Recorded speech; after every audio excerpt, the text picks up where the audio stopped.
देखिए बच्चों, आज का क्लास में हम लोग क्या पढ़ेंगे? एक तिनका है ना। और एक तिनका जो है एक कविता है। इसका लिखने वाला कौन है? अयोध्या सिंह उपाध्याय हरिओं, है ना। ये इस कविता में बहुत अच्छे बात लिखे हैं कि घमंड किसी के ऊपर नहीं करना चाहिए। घमंड ये मतलब छोटा सा बात में घमंड को तोड़ देता है। इसी तरह यहाँ पे कवि ने बताया है कि ये व्यक्ति जो थे बहुत घमंड वाले थे, लेकिन एक जब आंख में तिनका पड़ गया उसका सारा घमंड चूर हो गया। तो बस हम शॉर्ट में बताए हैं ये कविता के बारे में बच्चों।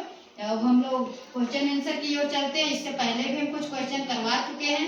आज की क्लास में जो बच गया है उसको हम करवाएंगे। तो बच्चों ध्यान दीजिए, क्वेश्चन क्या है देखिए। आंख में तिनका पड़ने के बाद घमंडी की क्या दशा हुई थी, है ना। आंख में जब तिनका पड़ गया था तो वो घमंडी का क्या दशा हुआ था उसके बारे में बता।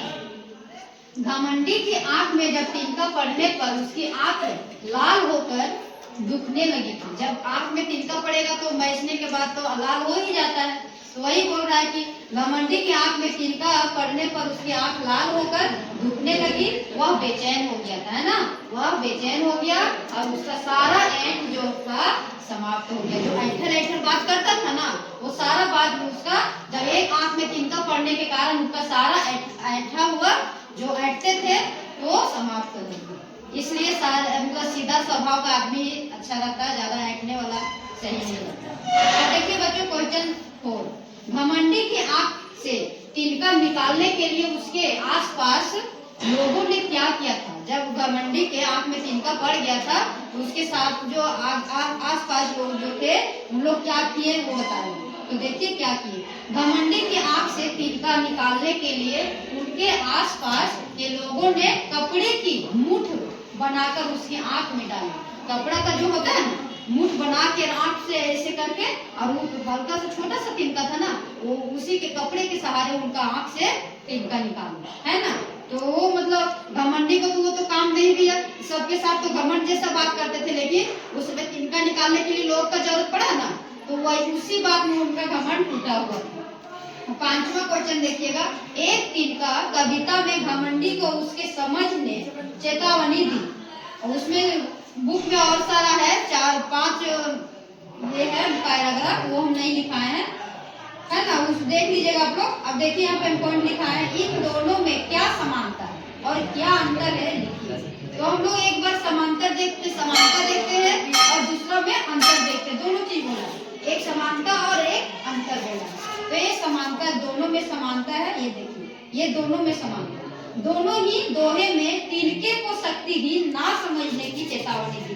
क्या बोले पहला नंबर में कि दोनों ही दोहे में तिनके की शक्तिहीन ना समझने की चेतावनी दी।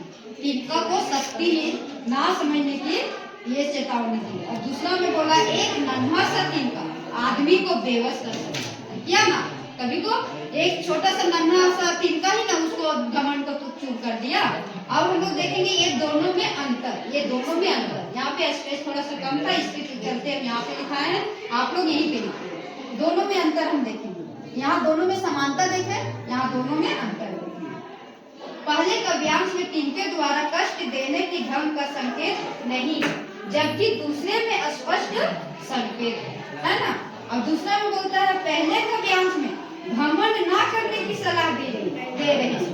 मतलब दूसरा में है कि पहले काव्यांश में घमंड ना करने की सलाह दे रहे कि घमंड नहीं कीजिए, जबकि दूसरे में तिनके की भी निंदा करने की सलाह भी दी गई है। मतलब घमंड करने की सलाह नहीं दी, मतलब सलाह भी दे रहे हैं, मतलब घमंड करने की ना सलाह दे रहे हैं। और दूसरा में तिनके की भी निंदा करने को सलाह दे रहे हैं। और पहला में क्या बोला था, पहले काव्यांश में तिनका द्वारा कष्ट देने की ढंग का संकेत नहीं है, जबकि दूसरे में स्पष्ट संकेत है। दोनों में दोनों तरह से अच्छा बात समझाया है। तो मुझे नहीं लगता बच्चों की ये कहानी का कविता का ये क्वेश्चन आंसर में आप लोगों को कोई प्रॉब्लम होगा। आप लोग एक बार गहराई से पढ़िएगा तो रटने का कोई जरूरत नहीं है, समझ में आ जाएगा। एग्जाम में अच्छा से आप लोग लिख सकते हैं। बाय।